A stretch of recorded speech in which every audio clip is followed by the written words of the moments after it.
Well, hello and welcome to the unofficial Unreal Engine podcast, where we talk about all things Unreal Engine and also mind-reading community service projects. I'm your host, I'm Alex, and here with me today is a very special guest. I've got Djordje, Djordjic. Apologies for the mispronunciation, but it's going to be great anyway. I'm sure we'll stumble through a few instances of language barriers today, as I myself encountered while enjoying beautiful Belgrade in Serbia. But good to have you, Djordje. How are you? Yeah, doing good. Thank you for the introduction. Yeah, the pronunciation is good. Like I guess you got some like practice in Belgrade, so Yes, of course. One of my highlights in Belgrade before Unreal Day even started was going to visit a friend of mine who was in a play, and the entire play was in Serbian. So I actually got to enjoy just listening to the Serbian language for 2 hours and doing my best to interpret what was going on while sneakily also trying to look at Google Translate on my phone and like try to catch a few words and sentences here and there. yeah, I can imagine it. It's not like a easy language to learn, but like if you spend a lot of time with Serbians, you're gonna catch up a word or two. Like, Amazing. All right. Well, our guests, as is common for the show, might not know who you are yet, and we're going to start by teasing them a little bit with a bit of word association, and then we'll dive in proper. That sound okay? yep, sounds And also, I guess I should tell our audience too, what we'll be covering today, in addition to our lovely chat, will be specifically two events that the two of us were at, Unreal Day over in Serbia, as well as AWE Vienna, which is short for Augmented World Expo, and it's a big gathering of cool XR people like Djordje and myself and many, many others. So that's what we're covering today. And to start out with our word association game, here's the way it works, Djordje. I'm just going to say a word, and you tell me the first thing that comes to mind. Can be another word, can be a sentence, can be whatever you want. Home. home. Okay, so like home, a home screen, Unreal Engine home. I don't know right now. Like it's a okay. No wrong answer. Something. Yeah, the wrong answer. There's no wrong answers. Yeah. Exactly. Yeah. Home So how about work? work. So like let's say Belgrade. Home would be Shabbats and like Belgrade would be work. I mostly travel to Belgrade something related to work, and like home could also be Novi Sad. I studied and lived in Novi Sad for like 6 years. So in any case, I know. I guess you know that Trilateral is like originally from Novi Sad. So Yeah. yeah. So home is like Novi Sad and Shabbats, and work is definitely Belgrade. Cool. Excellent. How about food?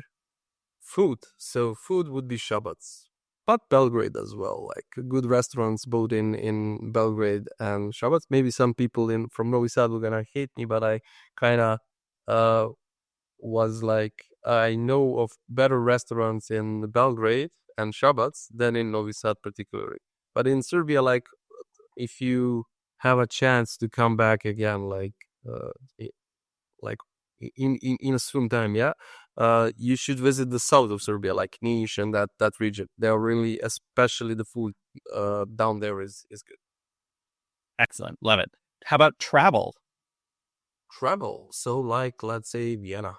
I've been traveling to Vienna for like we have a client in Vienna, and like we went recently, as you mentioned, to AWE. And like recently, I've been a lot of traveling to Vienna and back, like from Belgrade. But it's good by car and by airplane. It's close by. Love it. How about Fortnite? Fortnite, like a game that I missed playing because like I was already too old to spend my days and nights in like enjoying Fortnite. But I could say I'm a Counter Strike fan, and I spent a lot of thousand of hours playing that game in my like university years. Oh, yeah. Amazing. How about virtual production? Virtual production, yeah, like let's say that currently for virtual production, I've been talking with, I don't know if you met him, Georgi. He's a XR producer from Russia. Oh, He was on Unreal Day, and like we are currently like trying to create something like a festival and to create some of do it yourself kind of virtual production rig for our own, but we played around with virtual production back in 2018 or 19, something like that, with like a Logitech cam and like HTC Vive trackers and stuff like that. We did it like before the virtual production was like kind of let's say out of the box solution from Unreal. It was more like it was before HTC Mars or something like that. It's more like do it yourself and play around. We also use like before that we used for like Kinect Xbox Kinetic devices. So played around for it like for like a couple of years. Love it. Unreal Engine. Unreal Engine, like the first game that I played in my life was Unreal Tournament. Oh, I think back in 2002 or something like that, 2003. Don't quote me on this, but like something like that. And it was like the age of, I'm like 30 years old, so it was the age of Quake, Half-Life, Counter-Strike, like the first versions. But the first game that I played was Unreal Tournament, and like back in 2013 or 14, in when I was at my university, the first game engine I was introduced to was Unreal Engine, like 4.3 or something like that back then.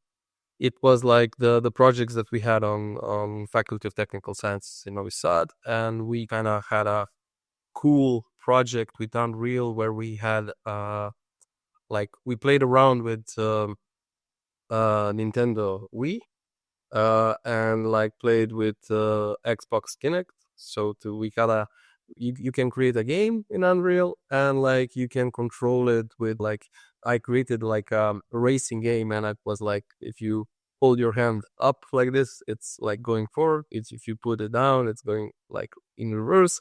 And I kind of were moving my left hand in a way that to control like steering and stuff. But in any case, Unreal was a love at first sight. And like, let's say 2018, we kind of started like experimenting with Autodesk 3D Max and Maya and putting it inside Unreal. Back in the university, I was obsessed with GP rendering. I don't know if you use Redshift. Like no, I have not. it's a GP render. So if you are coming from the 3D art world, the CPU rendering was super slow and like problematic.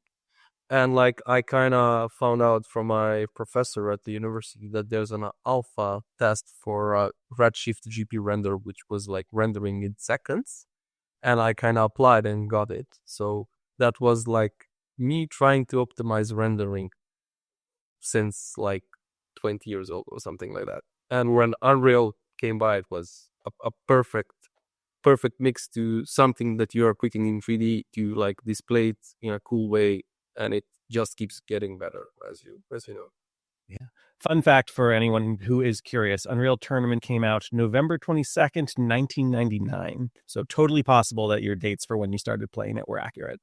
Yeah. It was in a local like internet shop, something like eShop, e-coffee.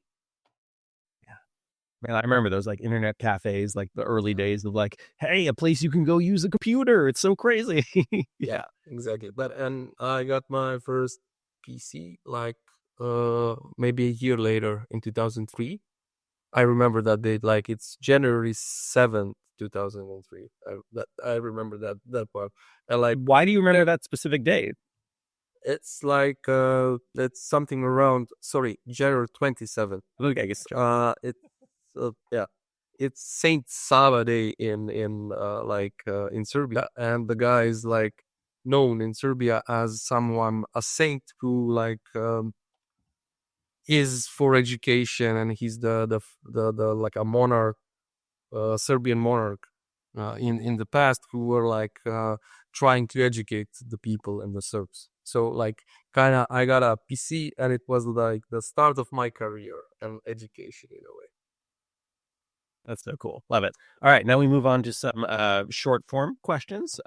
How do you take, well, we used to say this is how do you take your coffee? Enough people don't actually drink coffee now that this question is now, if you drink something in the morning, coffee, tea, beer, whatever. How do you take it? I was really late in starting to drink coffee, but now like I drink it with everything that you can put it in. So milk and sugar. So I plan to like give it up. I had like 3 months of like a marathon without coffee and it was good, but I kind of accidentally went back into the abyss of drinking 3 to 4 espressos during the day. I don't think I've ever told my relationship with coffee on the show, but now is maybe as good a time as any. I was a little bit afraid of coffee for a long time. My father would work 80, 90 hour weeks when I was a kid, as the entertainment director for a resort. And I saw how much he like needed coffee in order to stay alive. And I think what I was seeing, the same way people feel about, parents who have trouble with alcoholism and that kind of thing, was I was seeing like a substance dependency and like how much he relied on that. And if he didn't get his coffee, like he was just totally non-functional. So I avoided coffee for a while. And then those who have been following the show for a while know I'm a pretty enthusiastic, sometimes hyperactive guy. And when I first did an architecture program at Cornell over the summer of 2004, I had several professors who told me that I needed to stop drinking coffee because I was like too hyper and too energetic and talking too fast. And I was like, I haven't had any coffee. This is just who I am. That being said, starting just yesterday, couldn't tell you why. Maybe this is a post-election, my brain trying to rewire itself or something. But I dropped my kids off for like a little taekwondo thing that they were doing for Veterans Day. And I went to a nearby cafe to be nearby them. And I just ordered a coffee, like as though it was a normal thing, even though I've literally never just casually ordered a coffee before. And I had it and it was tasty. And maybe I'm beginning a new relationship here. But yeah, it's a new thing for me. When did you first start drinking coffee? Like it was, I think, third year of university. Basically, before that, I was drinking a lot of juices, but like the coffee I started drinking, I had a university job, like a video producer for a event management company based in Novi Sad. So when I was there with them on concerts and festivals, everyone who were sitting at the table were ordering like espresso, like a cappuccino. So basically, I just started ordering the same with them, and it was more like a sweet thing, like a dessert, not a coffee. Right. And like one thing led to another, and now I'm like on short espresso, like with a bit of cold milk and sugar. Cool. Funny thing with my coffee, like in 80% of the time when I'm in some new coffee shop, they bring me a espresso with hot milk instead of cold. And I especially say with cold milk, and they bring me like with the hot. So, but I'm not that guy to like send it back. I just bring the hot one as well. So Yeah. I accept things as they are. Yeah. Nice. I love it. All right. Next question. What is a piece of media, book, movie, video game, immersive art installation that really rocked your world that you would recommend other people check out if they haven't experienced it already? Okay, so the movie. Okay, I'm a like a TV show guy. I don't know if you watched Silicon Valley from HBO. It it's a perfect show to watch in 2024 because they kind of predicted the future. It's not satire anymore. It's just reality. It may as well be a documentary, right? Yeah, exactly. But like I kind of we had a project which we did with a client from like Switzerland, and our programmer developer went to IBM. Like it was an IBM project, like something in January 2023, and like he literally uh experienced the same situation from that TV show. Like someone accidentally was deleting his code by like putting something on a keyboard, you know? Wow. And like it was almost a catastrophe, but like he kind of managed to notice it and like to stop the people doing that. Like Russ Hanneman. I feel like I've met Russ Hanneman, but not the billionaire version, a much poorer version who is still kind of obsessed with that kind of status. okay. In any case, when they were like explaining the situation and what was happening, I was kind of did you guys watch the TV show like Silicon Valley? And I'm like now telling people you should watch it if you did. That's definitely and something that like I tried VR for the first time in 2018, Wow. and back then it was like the end of the hype, like in Serbia, like in the world. But I know a lot of people who were in starting to get into VR just then, and they're successful now. Like they have their own VR games and experiences. In any case, it was like forestry ministry of forests in Serbia. There was their like exhibition, and you would like maybe you know this experience, but you put a headset on. It was the HTC Vive back then, and you start like you see everything is black, but you look like up and you see that like there's light coming, and you realize that you're a small tree that is growing, and you can like move your hands, and you see the you're growing in like into a large sequoia or something like that, a huge tree. And at the one point you notice that the animals are starting to run away beneath your feet, and like you see the fire like in the distance. And at that point, like for me first trying the HTC Vive, and I was like, I can smell smoke. And I'm like, no, man, you're just like hallucinating. No way. But in the end, like you were like, when you see the fire and the forest fire and everything, you like have like a statistics displaying the so many acres of forest gets destroyed by forest fires, and like be responsible in a way. And I was like, okay, and I was quiet about the smell. And after that, I noticed that the guy who's displaying them, he lights a lighter or something like that, and the smoke basically he just slowly moves beneath your nose. Oh, So basically, he's like playing that with hyper reality. After that, soon, like in Belgrade, there was a hyper reality hackathon. So you can create a VR application, but you need to like combine it with something realistic. So there was a horror VR experience, and the guys were creating a full ball of worms, but you put your hands in spaghetti, and people like were horrified. So that hyper reality, so not virtual reality, but hyper reality was combining like the plank. If you know the experience, you're blank walking. experience. Yeah. Down the building. Yeah, but if you put someone on a half a meter like plank that they can't touch the floor, it's like the whole experience changes for the users. Yeah. Yeah, we often refer to that as immersion multipliers as well. Anything that makes you feel that much more involved. The funny thing with the smoke, I thought you were going to say that there was no smoke, and it was your brain kind of filling in the gaps because we do have such hackable brains, as I think VR and other technologies have proven. I think a recent example of this would also be the Apple Vision Pro, where with the dinosaur encounter experience, like there's a part where a butterfly lands on your finger, and so many people say they really feel like they're experiencing the sensation of the butterfly landing because it's such a light touch anyway. More in line with the spaghetti and the smoke that you just described. When I used to give people the early Oculus demo that would cycle through a bunch of scenes quickly, one of them was kind of a Jurassic Park one with a dinosaur that roars at you, and I would always have a little spray bottle ready. And as he roars at you and his spits coming out and everything, I do like a little bit of spray on people's faces, and it would freak them out. That was good, but like dangerous. You could like damage the device, the headset. Yeah, I play pretty fast and loose at that stuff. I've done a lot of VR outdoors as well, and like been caught in the rain. I've never, knock on wood, had any headset like actually malfunction or fail totally. But but let's not have that happen. I definitely should be a little more protective of this stuff that Like kids don't do this at home. Yeah, so. I know. Yeah. All right, two more questions, then we're going to dive more into your larger story here. One, favorite time of day? Favorite time of day, afternoon. Afternoon. Cool.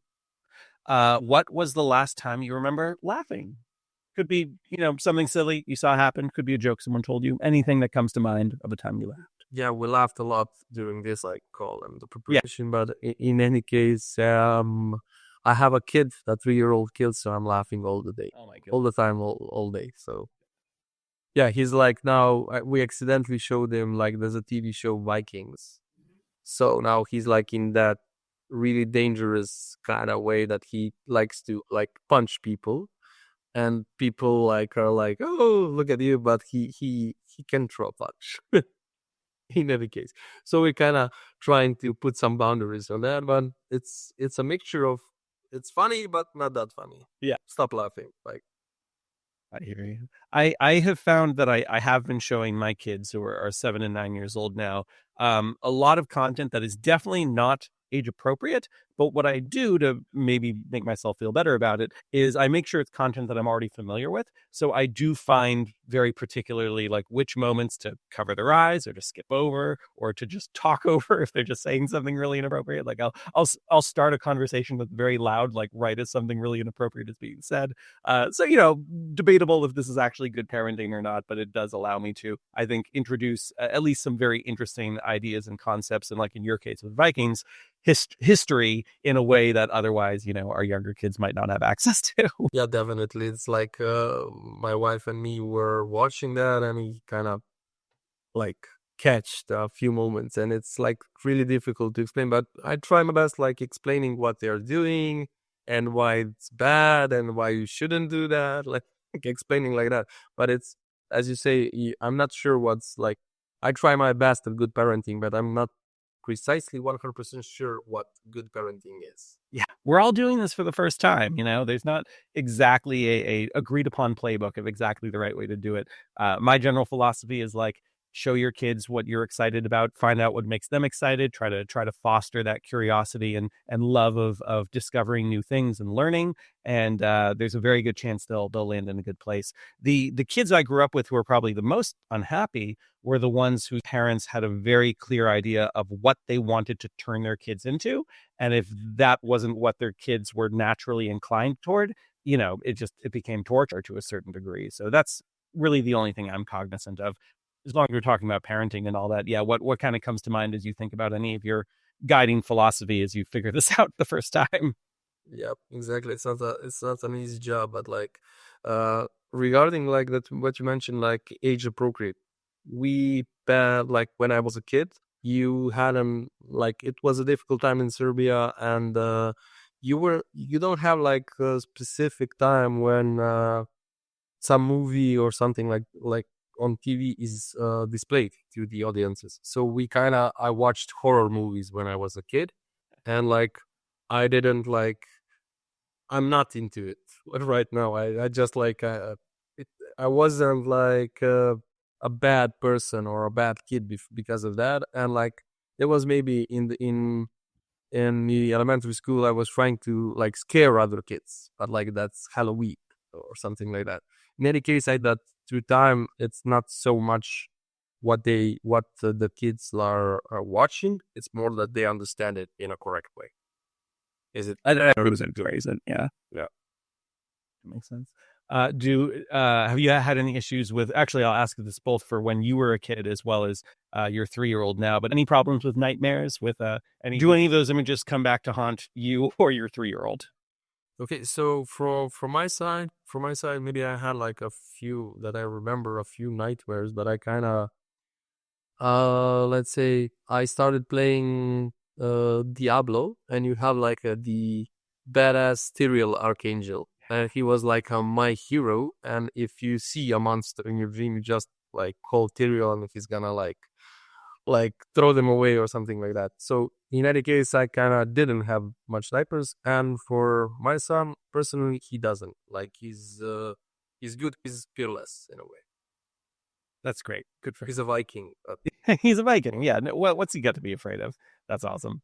All right. Well, let's dive a little bit more. I feel like we've actually covered a fair amount of your life journey so far already, but I want to kind of go through, early inspiration and all that.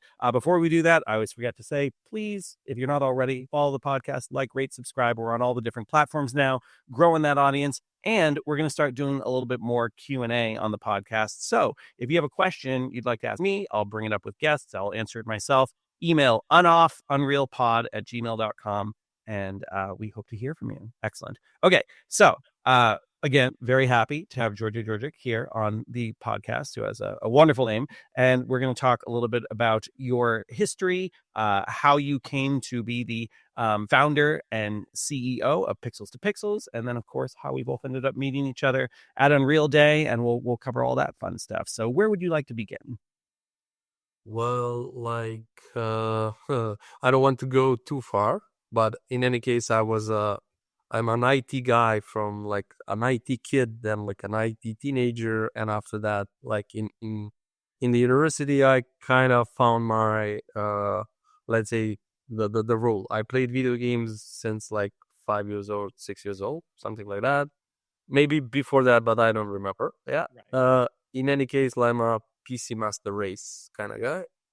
So no consoles, but probably PC gaming. Yeah. In any case, the first touch for me for computer graphics per se was in high school. I'm a Photoshop guy, a video editor, like doing stuff for people in my recent area, like in the neighborhood, which they need like video editing, photoshopping services, something like that. But when I went to the university, I was studying computer graphics, like engineering, animation engineering, something like that. In any case, that's the first time when I was like for sure 100% sure that I want to go into like computer graphics. I was more into VFX, like for movies and stuff like that, but it kind of went all directions during university, and like after that, I kind of was planning. A lot of my friends were in Trilateral and Apex back at the time. There were two major companies in 2016, and like I kind of returned from Novi Sad to Belgrade in 2017 to finish my, like, how do you say it, like the final project for the university, the Thesis or dissertation or thesis, something like that. I did some like augmented reality for iOS devices cool. back then. And like I plan to return to Novi Sad and get a job at Trilateral as a scan matcher, and then go in that direction, because like there wasn't so much options back then, and I was like more into Trilateral and like Maya and Unreal, and not so much into Unity and Hopa games, like hidden adventure puzzle games. I don't know if you know which genre is that. In any case, I kind of when I returned to Shabbats, I was reintroduced to a colleague of mine, Sasha Djordjic. He's a veteran. He's like basically he finished Chiron School of Animation in 2002 or something like that. Most of most of the people in Serbia who finished that school are now like in Hollywood or like Sony, like in the movie industry or high top in the gaming industry. Peja Bakic was the founder of that studio in Belgrade, was a personal professor of Sasha. So I kind of was, okay, Sasha, I can learn a lot from you. Do you need any help on your projects? And he kind of gave me a project, like it was in Marvel's Designer, like the plot simulation, Yeah. which then transferred to Maya, and it was supposed to be rendered there in any renderer. Then I like kind of like explained to them that Redshift is existing and it's gonna save the cost and everything. So it was the first like addition. So I was trying to do that I was doing that for 2 weeks, and like I kind of solved them a problem where I didn't sleep for 2 days, but I solved their pipeline project in a way. So they kind of tripled my tripled my salary, Wow. and like I was okay. This is not so bad, like from the money side, the financial side. But in any case, for the 2 weeks and more, I was learning so much by being in direct contact with the team, like very senior team. And after that, during that project, we come by for another project from like a old client from Vladan. Sorry, from Sasha, who was he's like a U.S. citizen, like in San Francisco. is like a designer agency and stuff like that. We were supposed to create a video in 2 weeks, and I somehow like managed to cover that part. And together with Sasha, when we finished that like on time, the client was like super happy with the result, and we kind of started working from one project to another. And I kind of didn't return to Novi Sad, and Sasha and me were like getting new clients, getting new projects, working together. I was learning much more than like I would say some of my colleagues working in a corporation or some big studio. And like I had much more time to experiment, because like okay, you get a project, you finish the project for 1 month, you get some like good finance from that, good, let's say it like that, and like you have time to explore, to see what's new, to like play around, to have a study, to create something new. And during that period I kind of started playing around with VR in Unreal. I don't know if you remember, there was like a Unreal Engine experience in VR for the Oculus Rift, the slow motion, like bullets flying Yeah, through. Showdown. Showdown. Yeah.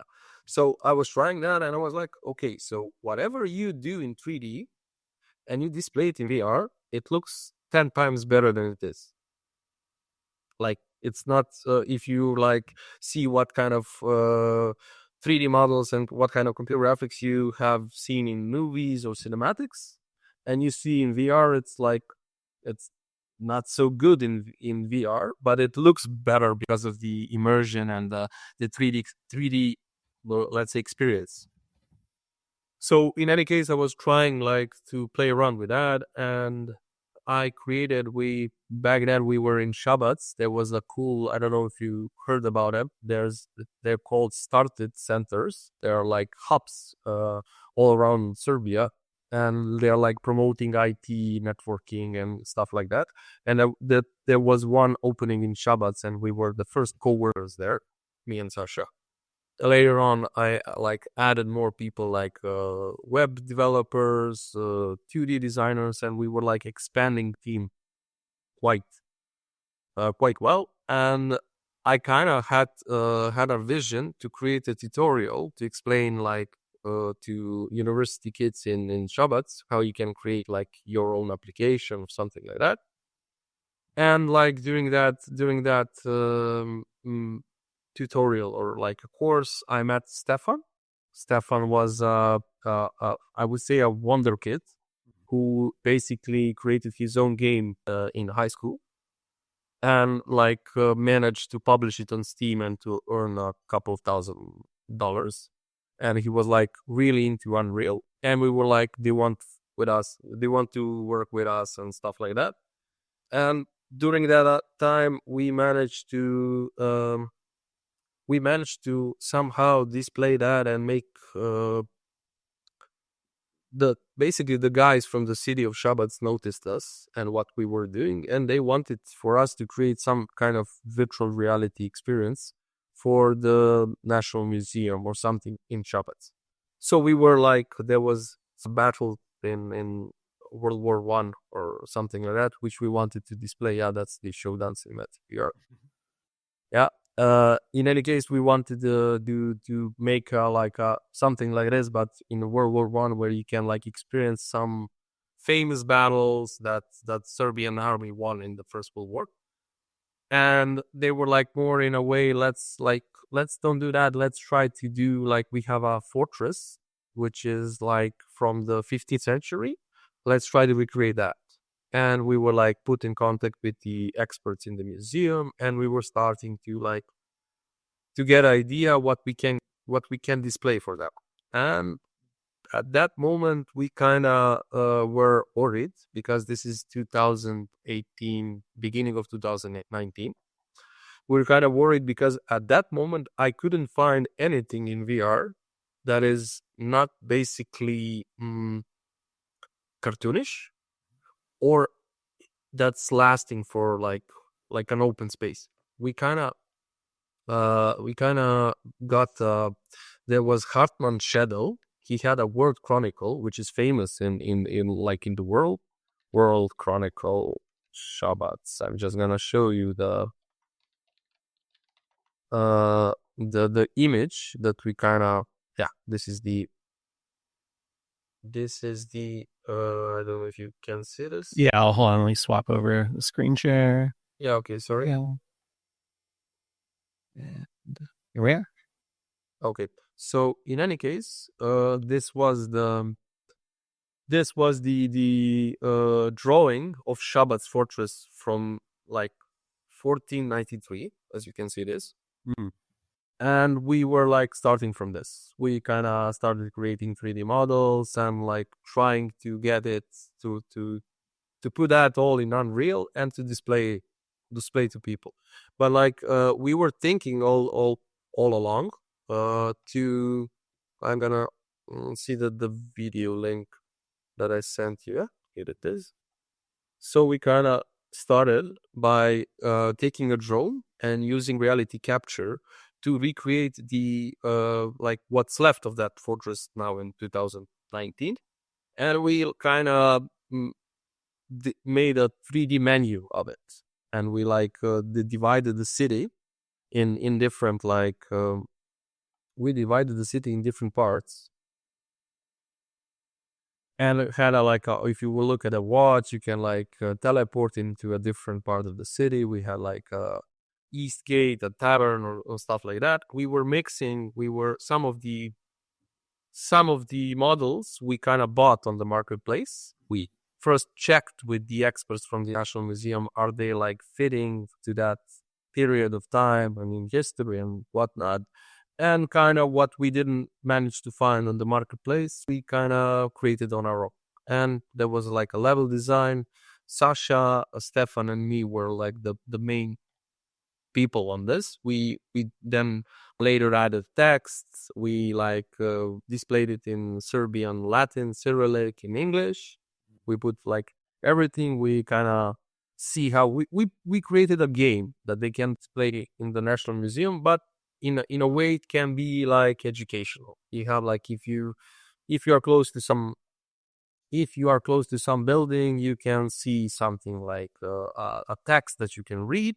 Back then in VR, it's not so good to read in VR. Yeah, so we added like audio files that were played and that you can follow along, and we added a lot of things that were like pickable. You can pick it from a table and or throw it or something like that. And we added like knights characters. This was like a funny thing right now because like just gonna mute all notifications. Sorry. Um. In any case, yeah, you have like swords and stuff. The characters were a funny thing because in the contract that we signed with the National Museum, we planned like around 20 characters. And when we created the city and put 20 characters there, it was empty. Like, because it was the huge amount of space and 20 characters were like just not there. So like basically we kind of pivoted and made like 140 characters with different animations moving forward, like talking and stuff like that. Yeah, that guy is missing a texture of his face, but like this was the old demo video. By the way, which version of Unreal this was? This was 4.19. 19, yeah. Yeah, 4.19. We kind of were experimenting with 2 or 3 versions back then, which was behaving the most.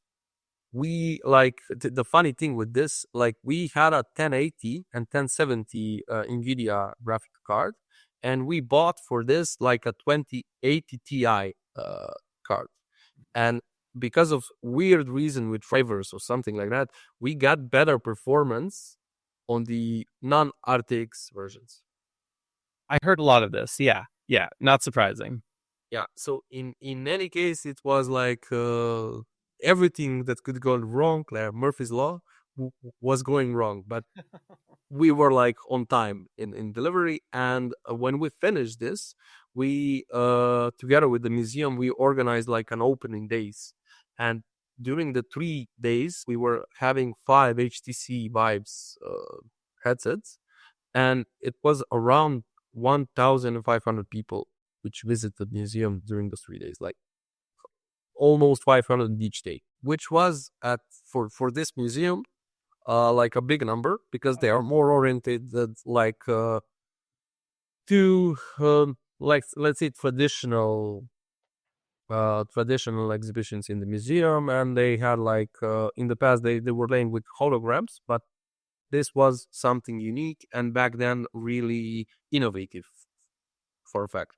But during the work which we had for the fortress, we kind of got new inquiries. There was a city in Serbia who has like a Roman remains of an ancient city, which wanted to recreate a similar thing like this, but like maybe with multiplayer and stuff like that, like a location-based environment, whatever.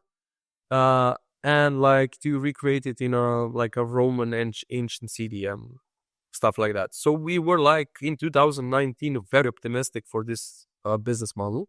So like to create VR experiences for museums and other like cultural institutions.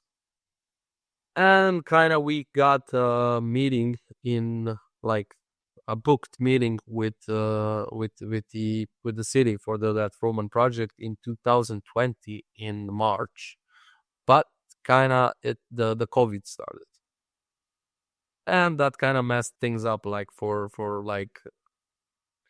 this business model especially. Yeah.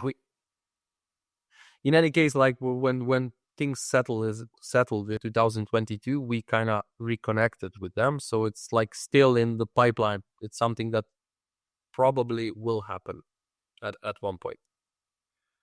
In any case, yeah, we got the Quest 1 in May of 2019, and that's the next VR wow effect for me because it was freedom.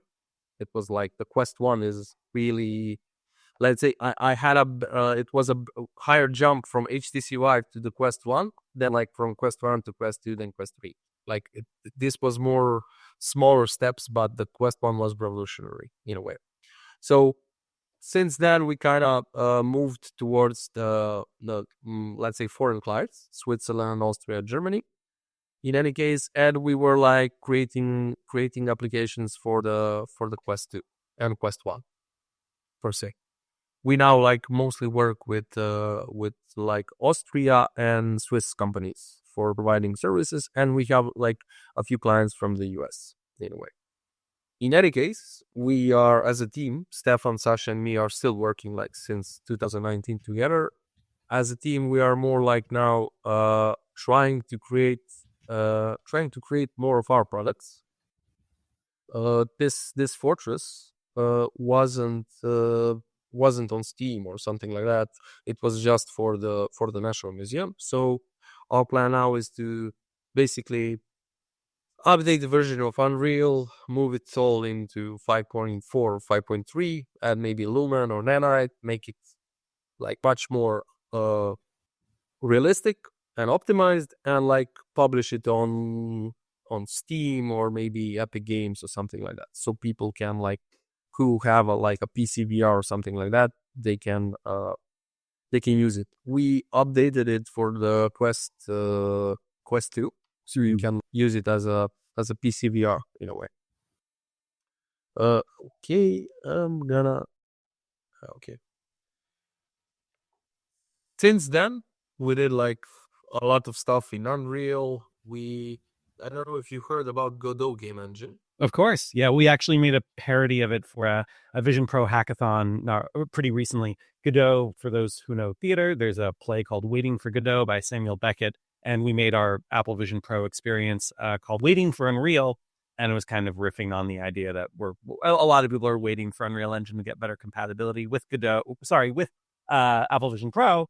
Anyways, continue. Godot, you were saying. In any case, yeah. There is always when I'm explaining to you, some people say Godot, but someone says Godot. So Godot is the real pronunciation. We have a project like since 2021, which is together with Ariel, who is the co-founder of Godot, and it was like back then it was a Web3 project. Let's say 2022, a metaverse project. So we created in Godot like a WebGL version of the of the gamification of that project. And as well, we created a Quest 2 version, all like developed in Godot. So right now we have more projects in Unreal and Godot, and the least of them is Unity. So in any case, yeah, the Godot was a project that we started working on. I met a fabulous developer, Ivan, who kind of applied for a 3D artist role in our company and didn't send his portfolio. I always love to tell this story because I was like, if you are a 3D artist and you said like you apply for a job of a 3D artist and you don't set a showreel or portfolio, I won't consider your application. Like I can't see anything. And he applied twice without the portfolio for mistake. And I was like just sorting the applications, like, and I saw that at the same time we had a Godot developer job application, and we have a 3D artist job application. And he didn't saw the Godot application, he didn't like apply, but in his CV, which he attached, if you know on the corner when you say like skills and you say like Maya 3 stars, like something like that, he said Godot game engine 5 stars. And I'm like, okay, I'm gonna interview this guy. And like since then until now, he was like he's a lifesaver. I can I can say for a fact that he, like, for some projects he saved jobs for a lot of people in a way, and they love him because of that. Like no one would do that. So in any case, yeah, we do a lot of projects with Go, and we do a lot of projects with Unreal. We have very few projects with Unity. And my I'm gonna roll back a bit. My university thesis was in Unity. So Oh, okay. Yeah. I did I know stuff in Unity and Unreal. Personally, used both, but like didn't use Godot like personally on some project. But I understand the semantics and everything. So if someone were to ask you what's Godot best at, what's Unity best at, what's Unreal best at, say they're getting started and trying to select, what would your response to that be? Yeah, so like if you are a 3D artist and you're really on the visual, like choose Unreal. This is like the easiest way to create something visually appealing. And like if you want to play with VR and like some let's say mechanics, how you pick some things up and like doing like maybe a forklift instructions or something like that, I think it's better in Unity. It's easier in Unity, but again, I always have to leave a disclaimer. It's not about the engine, it's about the engineer. Mm-hmm. So if you have like a really good Unity technical artist or a developer, he is gonna create better things, even visually, like appealing in Unity than someone in Unreal. So like it's matter of a personal choice, but I think both Unreal, both Unity are good per se. Me personally, I love Unreal, and like I would always use that, like what I did in the past. And for Godot is cool because it's open sourced. Right. You don't need to like tackle some things that you're tackling with Unity. And like the idea is that we had problems with Unreal in the past, we had problems with Unity, and we didn't have those problems with Godot. And like if you like Blender, you're gonna love Godot. So like Blender is someone of an underdog which in the last couple of years like is a really serious software. Yeah. Let's take a moment also to just appreciate how much things have changed from the days of Unreal Tournament, when you and I were much younger. For someone who wanted to get started then, the tools were obviously much less powerful, but also they were just mostly inaccessible. Like you could mod, things like Unreal Tournament and Half-Life and stuff like that. But nowadays you have Blender, you have Godot, you have Unreal Engine and Unity, which also are free to a certain degree if you're not making too much money. Unreal has a certain amount of source code access as well. And then, you have even these like Adobe alternatives now. I'm thinking about this because I am actively trying to move away from only using these Adobe tools, as their pricing is a little bit ridiculous to me. So like I just started using, DaVinci Resolve, which also just announced support for spatial videos recently. And then there's, things like Gimbal or whatever for Photoshop. I just started doing one that's kind of an Illustrator alternative. Anyway, so many of these free open source tools that anyone with a computer and an internet connection can get started with. How jealous are you of a young, bright, up and coming person who's trying to get started in the industry now compared to when we were younger? Yeah, definitely. It's like I told a lot of like younger kids, like if I was in your position and I had all this like companies around me and all this free software that I can use and all this like content, learning content, I would be like 3 times better than I am right now, like for the last 8 years or something like that. The I can like imagine this, like the Sasha, he's 60 this year. He turned 60 this year. He's 20. Like his story is really interesting. He was a police inspector until he's 40, and then he switched to VFX. So it's never too late to shift. But in any case, like he says always, yeah, man, I would download a PDF file for the whole day just to learn something. And it was the time of the wooden internet, as he says, like rational. So now I think it's a blessing and a curse, because I think there is too much content right now. Oh yeah.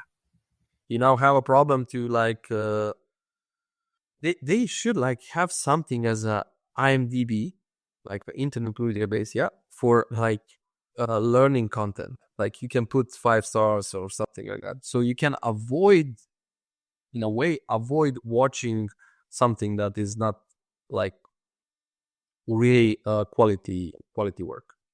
As movies, you can like IMDb is something that I'm like, if I see a movie that's below some grade, I just don't watch it. Like it's probably a waste of time or something like that. But right now you have like so much content on YouTube and on LinkedIn and like a lot of like Coursera, or a lot of tutorials right now. You as an instructor for Unreal is, I told this calling a day or two. I probably watched you at some point, like listen to your voice and like, but I'm not like you don't like you don't notice who is giving the lecture Mm-hmm. when you're watching a tutorial. It's different when like the master class that you did and in on Unreal Day. It was something like great, and we like I kind of connected with you personally. But if it was just like online streaming and you were like just most of the tutorials don't have even a video or like a webcam of the instructor. We can just hear your voice in a way. But in any case, if they are in a better position, they just need to learn how to differentiate a good content from bad, or at least not bad, but not good enough. Let's say it like that. Yeah, I think that's really important, especially with all the AI tools that are becoming available. Like you can generate content with a lowercase c as much as you want, but if you don't have the taste or the curatorial sense to distinguish, this is a really exciting direction, let's keep like figuring out how to modify this or do more iterations on this, versus, if Midjourney, let's say as an example, if Midjourney gives you 9 variations on a prompt, you say, and you're like, oh, they're all good, like you probably need to develop your sense of taste a little bit more before you'll actually be a creative person of value, I guess I'd say. Exactly my point. Yeah, with the AI is kind of AI right now is the only technology for the last couple of years that makes me feel not so bright. Like I need to like spend some time to be updated what changed, and like at the moment when I see like, okay, I now got it, they release something new that changes the rule of the game, and I kind of, okay, I'm stupid again. Like I need to go back and to learn new things. In any case, it's really rapidly evolving, and it's gonna. I know a lot of people in our industry that are like kind of afraid for their jobs. Like a friend of mine who was a cinematic expert in Unreal and like real time videographer, let's say it like that, real-time rendering, yeah. He's like now just prompting, and he says, man, that's like for advertisement, and the people are just prompting. It's you don't I'm not opening Unreal anymore, or I open it, create something, and from this like basic thing that I created in Unreal, I put it like in Roadway or whatever other AI tool I have, and create something that they're gonna use it as the end product. Right. Yeah. So Yeah, it's a weird time to be alive. Speaking of which, we haven't really done this on the podcast before. I know we said we were mostly going to talk about Unreal Day and AWE today, which I want to do with the 20 minutes or so we have left until I get to hop over to another meeting. But just now, in case you didn't know, Unreal Engine 5.5 just came out. Just came out a preview. Now is available to the public. Djordje, would you like to very briefly look at the release notes with me and just see if there's anything that jumps out at us that we want to flag for people as an exciting new thing? How's that sound? yeah, sounds exciting. Okay, great. Let's do it. I've got it pulled up. Unreal Engine 5.5 now available. Let's share my screen. Have you been playing it all with the preview, or you've been in stabler waters lately? We've been in stable waters. Maybe Stefan was playing around with it, but like for the last couple of days or weeks, I didn't have much chance to play around with it. All right, Unreal Engine 5.5 out. Okay, let's just see. We're just going to go through it quickly and see what catches our eyes. Unreal Engine 5.5 now available. Hooray, November 12th. November 5.5 is here. There's a feature highlight video. We'll maybe just play some of this. I also, by the way, when I'm watching even tutorials, I'll usually do this kind of thing where I'll just kind of skip through it and see what catches my attention. So we got stuff with like control rig, we got megalights, we got some virtual production stuff. Ooh, VR. Look at that. Okay, and this is the VR scouting mode, by the way. Have you played it all with the rejiggered VR scouting tools? No, we didn't. A little bit unfortunate that a lot of people don't realize is it seems like this is made for virtual production, and it is for virtual production out of the box. They even put it there. But this system, and Brian Frager gave a great talk in this at Unreal Engine or at Unreal Fest. You can actually customize your VR mode to be whatever is going to be useful to you. Not unlike some of the things you can do with a remote control API and all that. So you can actually set up a VR editing mode that's just really valuable for whatever your particular workflow is. Mobile game development, that's going to be important. Unreal Zen server. And there's more Megalight stuff. Okay. So I'll scroll through it really quick, and then let's just go back to anything that caught your eye. So we got animation updates. We got control rig updates. MetaHuman stuff. So we both got to see at Unreal Day a really awesome use case of the new audio to face stuff for metahumans. For rendering, we're talking about Lumen running at 60 FPS. So that sounds like there's been some optimizations, especially for hardware ray tracing. Path tracing is getting better as well. DXR accelerated. Substrate goes from experimental to beta. Movie render graph, really cool way to lay out exactly how you pump out renders using the movie render queue. More robust kind of graph-based method compared to using the dialog box that was available for. Megalights, of course. Victor Broden gave an awesome demo of this on stage at Unreal Fest in Seattle. Sort of. ICVFX stuff, other virtual scouting. There's what we were just looking at. Color grading, DMX, mobile game development, more optimizations. I noticed they now refer to specifically mobile forward and mobile deferred renderers, I guess, to make sure people don't think that it's actually the same rendering pipeline as desktop forward and desktop deferred. Yeah, makes sense. The naming convention makes sense. Yeah, exactly. Yeah. Mobile previewer has gotten better, which is good. It's really nice to actually have a sense of what your thing is going to look like on a device before you package. I use this for VR as well to mixed results. I'll just pretend I'm porting to an Android phone. Developer iteration send server, and fab integration. Boy, we could probably have a whole episode about fab and the state of that right now. But there we go. Those are the highlights. They also, of course, say, hey, there's also the release notes.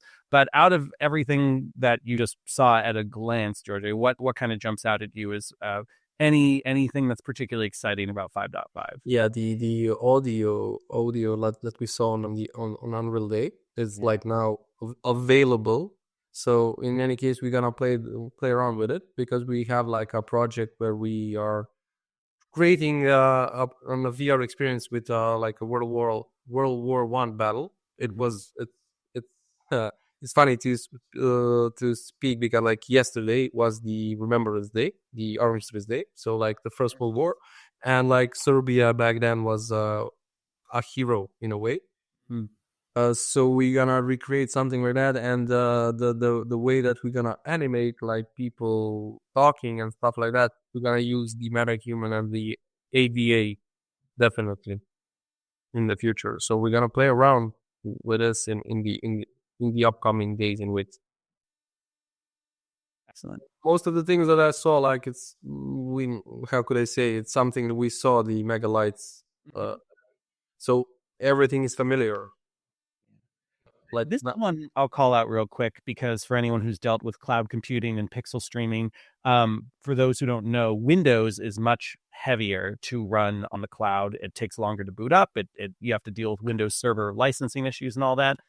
But that's what you had to do in the past if you wanted things like ray tracing. Now we have Vulkan ray tracing in beta enabled by default, and it brings it up to parity with DX12. So that means you could be running off Linux in the cloud, which again, much cheaper, simpler, starts up faster, and pretty much get feature parity with Windows Unreal Engine. That's exciting to me. yeah, definitely. We did like in 2022, we had an issue with a client. We were creating from Unreal. We were exporting for HTML5, and like since 4.23 was the last official version that was supporting HTML5, so WebGL.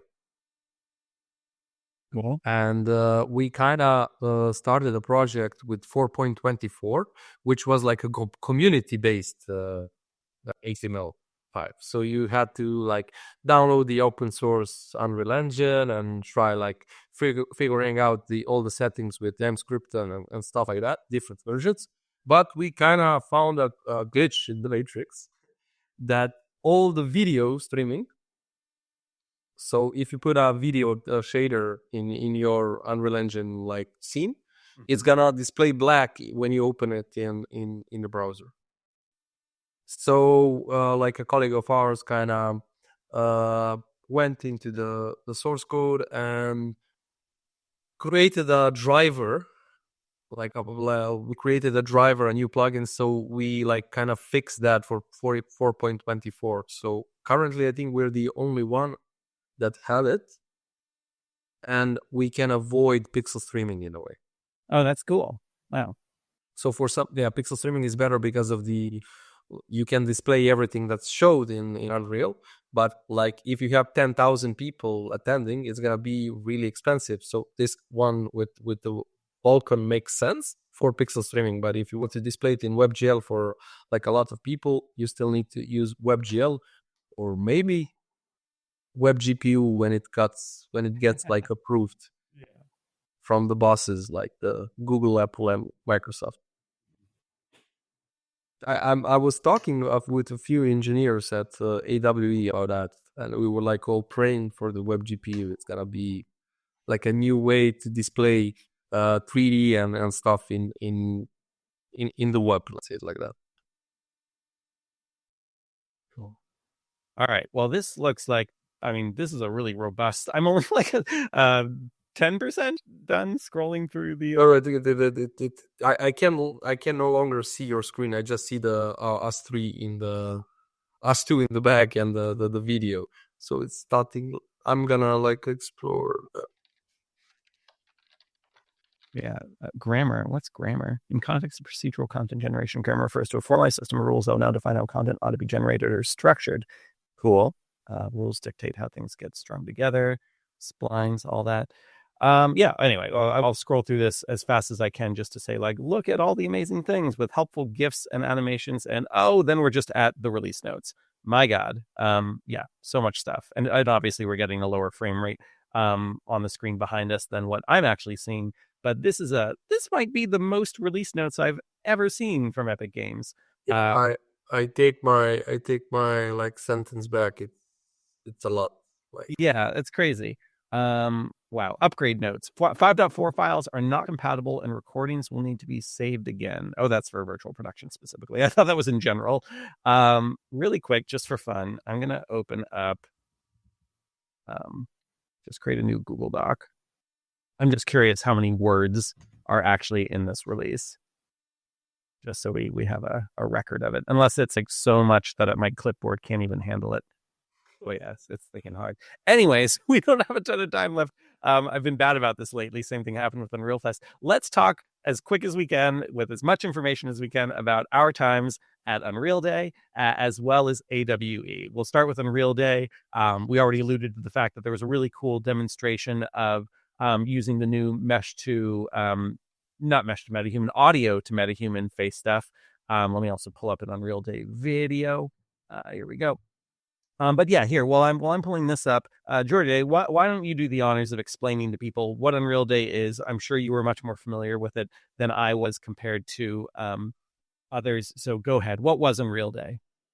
Yeah, for me, Unreal Day was like a gathering of the not only Unreal but all the CGI like CG community in Serbia. I saw like a lot of people, a lot of familiar faces, and it was basically the whole day I was meeting and talking with people which I didn't see in person for some time, and we had like a lot of let's say topics to discuss, and like a lot every masterclass that we were seeing and like experiencing was something new to like to talk about. I think Unreal Day should become an Unreal week or an Unreal weekend or something like that.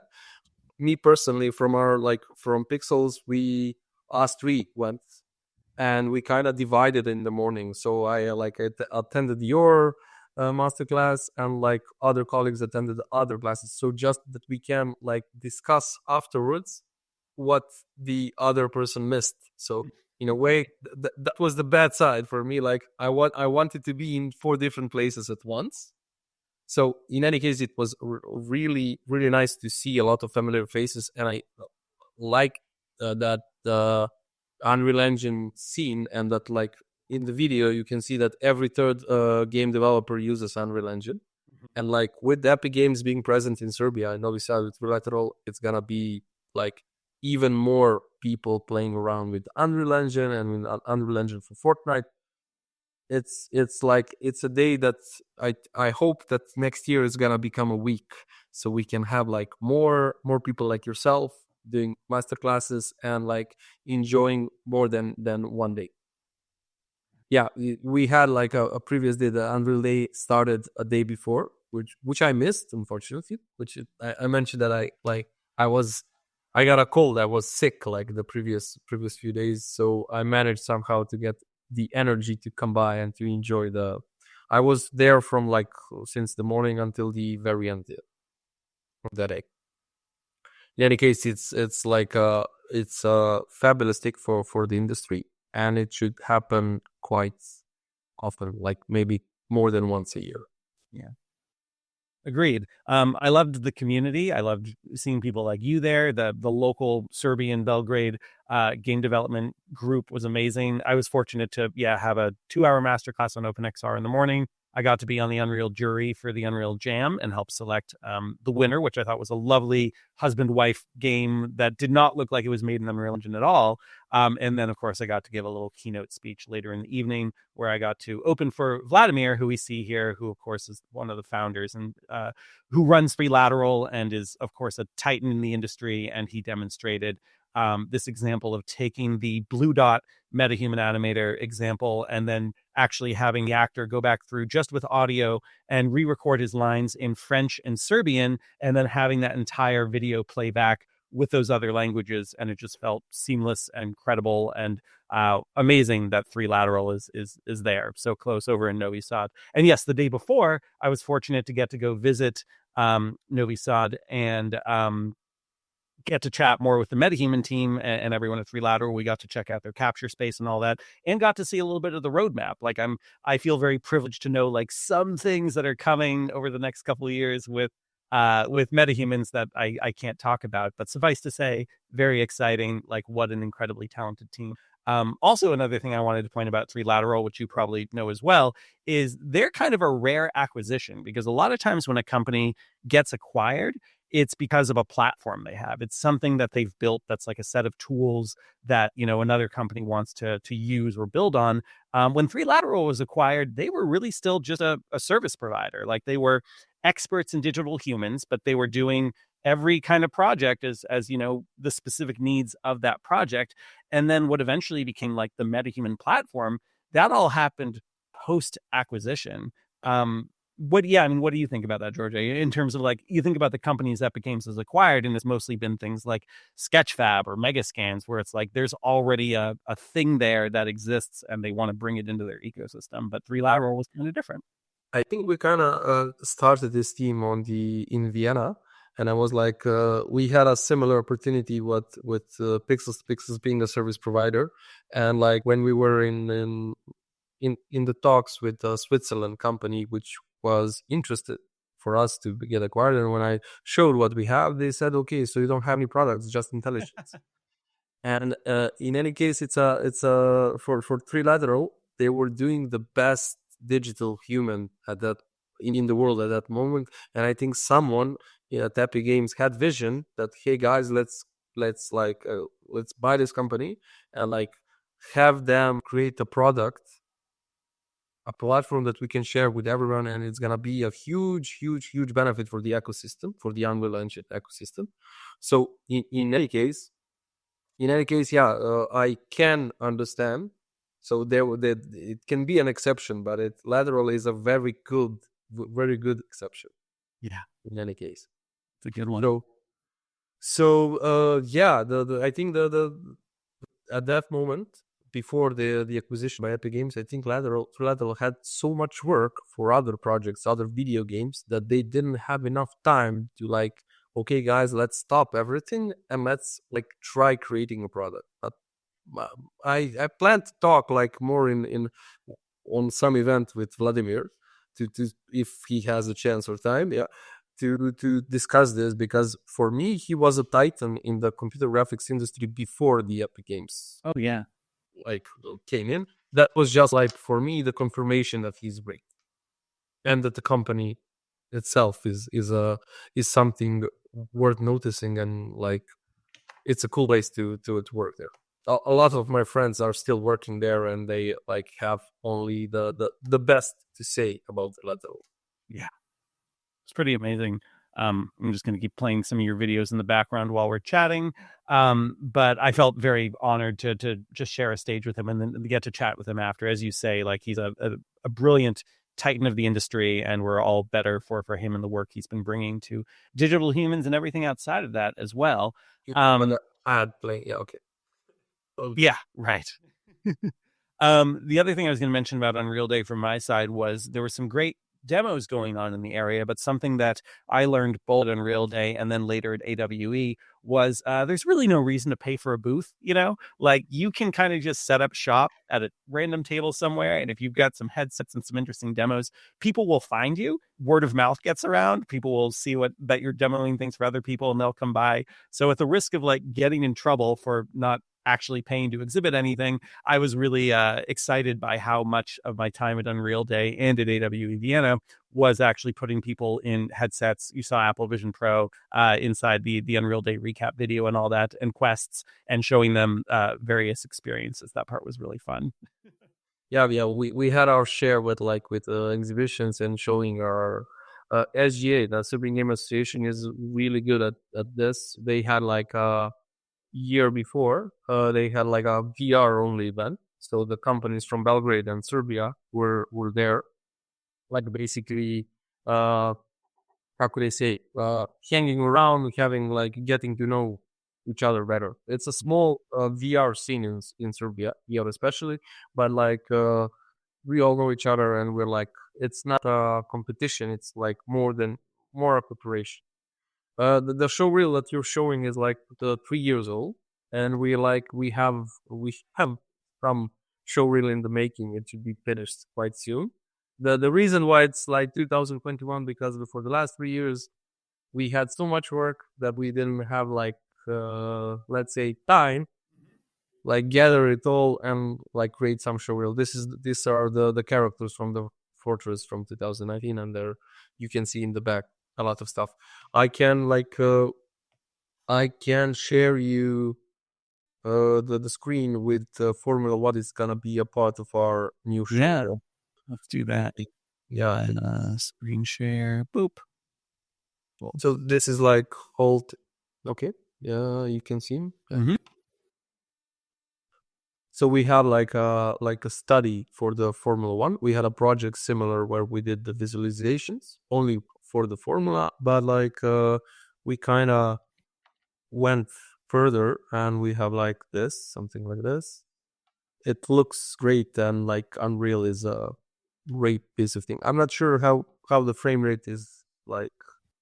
Yeah, it's not amazing, but we definitely get the sense of what's going on. Yeah, in any case, and we have like we do like which I mentioned, we do like our quiz, so we know the. Oh, just a sec, it's lagging right now. This is the 5.3 version. I'm gonna show you like we had some issues with Lumen. I'm not sure if it's displayed right now. Maybe I'm gonna disappear at the moment. Sure. Yeah, sharing. Yeah. So notice the look of the water in the back when I like hide the window. Mm-hmm. Mm-hmm. It was some like a Lumen bug that is not appearing in 4.20 5.4. Right. But in any case, yeah, we have a lot of. This was a study like a rigging of the boat and the. I'm not sure if it's gonna noticeable. No way. Or it just stopped moving. They're like the boats are supposed to move on the waves, and like they're transforming the motion to the rope, and like everything here is all of this that you're seeing right now is gonna be a part. Like we have some shots that gonna be a part of the new show reel. I'm gonna share that with you as soon as we get it done, and I'll probably share with you the XR corridor that we did that I mentioned. Awesome. Yeah, it's beautiful work. Really well done. It was like super tight deadline, and with the events it's really chaotic because you don't have like you can't prolong the deadline, and you can have more time because the event is done and they don't care, like Yeah. that's if you didn't manage to finish it on time. Yeah. Yeah, there's no such thing as being finished. There's just the time when you need to turn it in because there's a deadline. Yeah, exactly. Yeah, we would add more things and like display it, but in any case it was quite a it was quite a cool project for us to deliver. I have a question for you, if you don't mind sharing. Gaussian splats. You said that on in Unreal Day that you basically managed to display them and have them like on standalone devices. Which plugin or what did you use to display Gaussian splatting in standalone VR devices? Right. So I have a couple examples that use the Luma AI plugin. They do not run as good at a frame rate as the work that's being done by our partners over at Arcturus Industries. So this would be Jeff Powers, for example. So this isn't something that I believe they've released to the public, but they were a big part of the work that my company's done on this Four Seasons project over in Austin, Texas. So they were able to take a data set of like a bunch of renders taken in Unreal Engine and then do a very optimized Gaussian splat of that runs standalone Quest 3. Also, as long as we're on the topic, Matt Mizankis, who I knew from a company called 60 AI, he just wrote a really interesting Medium article today that I'll put in the show notes about his company, Deja Vu. So most of the Gaussian splatting that we were showing was actually from our friends over at Arcturus Industries.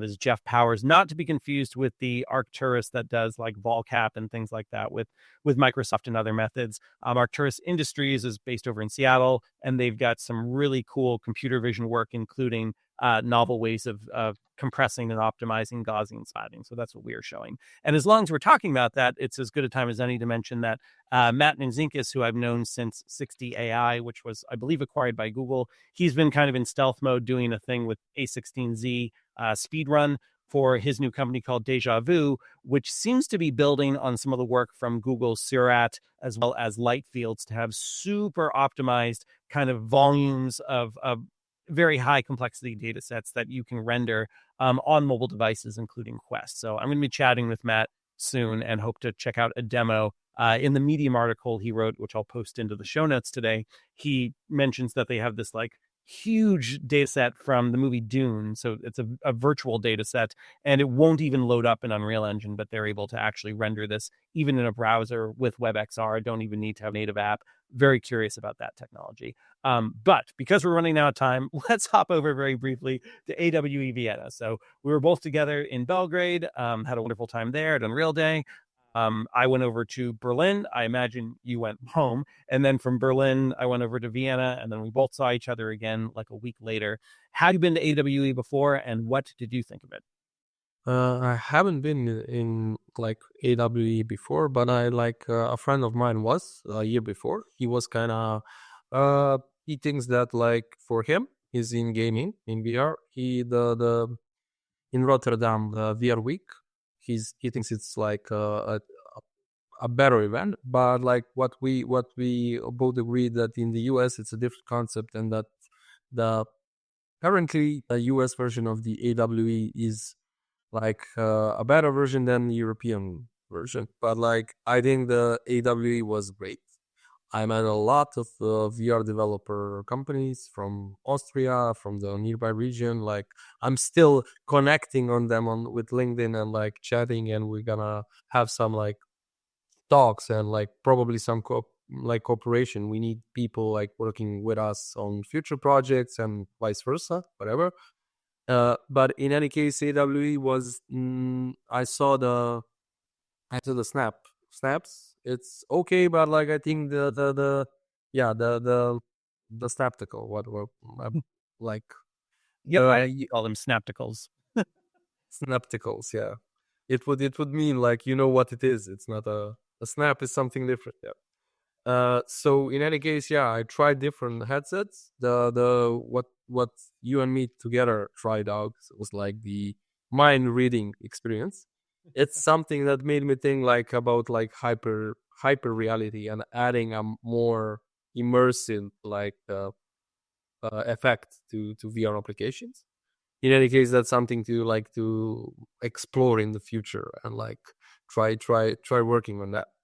In any case, it was fun for me connecting, like networking. It was great seeing you again there because I think you are a great networking person, and I'm like really glad how much energy you had in Belgrade, because I can imagine like 100 people came out to like talk with you and to try out the Apple Vision Pro and whatnot, and like even towards the end of the day, you were like that you had a lot of coffee that day. Pure adrenaline, just yeah, riding on fumes. I got so little sleep up until Vienna. Like the plane ride from Berlin to Vienna, which isn't a super huge plane ride, that was probably the best period of sleep I'd gotten in the whole week before. So I'm glad to hear you say that I came out as like energetic and enthusiastic and all that, because the whole thing is just a complete blur to me now. No, you were great, and we like kind of. I didn't want to like to be too pushy because we just met, but like I had too much questions, and a lot of my colleagues were talking with you and stuff, and you were like just not giving up. You were like, Yeah. I think you had just the right amount of like politeness and perseverance, and like you really wanted to show me, some of the demos on your phone, and I'm glad you did, because that's of course why I wanted to get you on the podcast. Not just because we were also, I think, the only two people in the world who were at both Unreal Day and AWE Vienna, but really incredible to see the work that you and your studio have been up to. And yeah, it's been awesome to have you on here. The other thing I was going to mention about AWE as well was, did you go to bowling, by the way? no, I did not, because to be honest, I was kind of like when the first day was finished, I was too tired, and like kind of my son and my wife were in Vienna at the same time, and I chose to spend like an evening there and not to embarrass myself with bowling. I did not bowling for it, but just kidding. And I kind of got a hotel room in a wrong part of the city. In a way, for me it would be Vienna is a perfect city for like traveling by metro. It has really good like connection. You can move all around, but it was like a half an hour or maybe even more to get to the point where the bowling is and to get back to the apartment where I was. So it was like, okay, I'm gonna go there, go back, and I thought that if I go that evening, that the next day I'm gonna skip. So I just came back the other day of AWE. In any case, I plan to go to Rotterdam in December for the. It's now called different. It's not VR. Yeah, it used to be called VR Days. I think now it's hold on. Immersive Tech Week. Yeah, Immersive Tech Week. That's right. Yep. Well, in any case, yeah. I'll look forward to hearing your thoughts on that. The only thing I was going to say about Vienna and the bowling was I thought it was actually a really fun kind of after party sort of way for everyone to connect, and I made some really good friends over there. Not through any of us being good at bowling, but it was just a nice relaxed atmosphere for us all to hang out. And the food was quite good. I was very impressed by all the food I consumed across Belgrade, Berlin, and Vienna. I feel like food in general is just higher quality over in Europe compared to America, unfortunately. So I really enjoyed all the different treats to consume. My idea is to come like probably I didn't try the American food like I wasn't in the US, but I will probably come to next year GDC. It's in March, so if you are there, you will probably be like let's try some American food. Oh, let's do it. Yeah. Did you get any of the snacks I was handing out, by the way? No, I did not. I had a bunch of snacks for all my travels in Europe of just like various weird American things, like flavors of Oreos, pumpkin spice stuff, and weird treats that, as far as I knew, wouldn't be found over in Europe. And I had a lot of fun just giving those out to people and getting their reactions. You know, sauces, barbecue sauce, maple syrup, hot sauce, tons of stuff. Anyway, well, I'll definitely be sure to make sure you try the right things over at GDC. Before I let you go, two final things. Any shout outs you'd like to give to people who have inspired you in the past or present. And then let's make sure people know how to find you if they'd like to reach out and say hi. Okay, so a big shout out to Vladimir Vastilovic. He's the guy who put the Serbia on the map. Like at least at Epic Games, single-handed. Yeah, that's nicely put. In any case, yeah, as well as people to like at Serbian Game Association for creating this like fantastic event at Unreal Day. I kind of got like so much networking at Unreal Day in Belgrade instead of Vienna, and Vienna is new to me. So in a way, like all the people as SGA, like a big shout out, and they should create more events like Unreal Day in the future. Make them longer. And make them longer as well. For me, you can contact me. My name is Djordje. You can call Djordjic because the C in the end is Djordje. Like Jokic, Nikola Jokic. You can say that he's Jokic, but like it doesn't have the ring to it. In any case, Pixels to Pixels, we're like XR3 animation development agency. We showed some of our works. We will probably have a new website and a new show reel real soon, so you can like see more of our projects and more of this fun stuff that we create. I think like I set it up for like connecting. Yeah, what a wonderful chat. And we'll put as many of these links as we can in the show notes. So look out for those. And finally, the thing that I've been trying to do more and more of, we'll see if we can pull it off today, is I want to see if to end the show, we can do a high five. Ready? Keith, yes, we grow out the breath. How we need to be tilted. And here, I'll hold still. There we go. Yeah, but now we just act a little bit. How to go? The problem is the it's not real time. Excellent. Yeah. Okay, cool. And we'll play that back faster and it'll look perfect. Awesome. Thank you, Djordje. What a pleasure. Talk more soon. See you at the next big event. See you. Bye.